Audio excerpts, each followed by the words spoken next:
120 secondes. L'invité de la rédaction.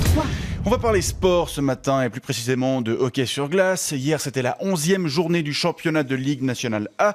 Une journée qui a vu les stars de NHL briller sur les patinoires alors que le championnat nord-américain, lui, est toujours, on le rappelle, au point mort. Bernard Eschliman, bonjour. Bonjour. Vous êtes journaliste sportif à la RTS et vous suivez le championnat de Ligue A pour nous. Oui, dis donc que je suis certain des matchs puisque je vous le rappelle, ils ont presque toujours tous lieu en même temps.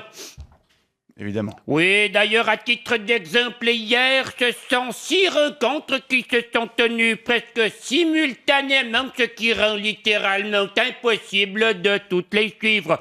J'avais une fois tenté l'expérience en installant 6 téléviseurs dans mon salon, mais à trop vouloir suivre, j'avais fini par ne plus rien suivre du tout. J'avais même attrapé la nausée et fini par vomir dans le yucca, ce qui avait mis ma femme Thérèse en colère et j'avais dû dormir à la cave. Alors revenons sur la journée d'hier. Bernard, le Genève Servette a encore une fois baronné. Oui, les hommes de Chris McTorley ont livré un magnifique match. Je peux vous le dire, c'est celui que j'ai regardé.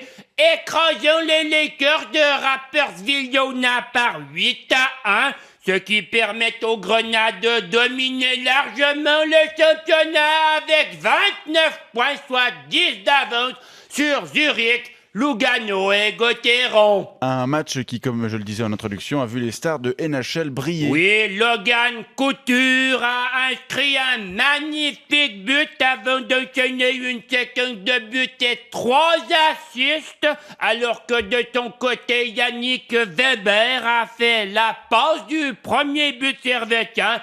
On peut donc dire qu'hier, c'était à un match de NHL qu'on a assisté à la patinoire des Verneux. Vous nous rappelez ce que sont venues faire ces stars américaines dans la plupart des équipes suisses de hockey sur glace? Eh bien, outre-Atlantique, ces joueurs sont en conflit avec les propriétaires de clubs de NHL qui refusent obstinément de leur donner plus de pognon alors que eux, ils aimeraient avoir plus de pognon pour s'acheter des trucs. Et on assiste donc à un lockout.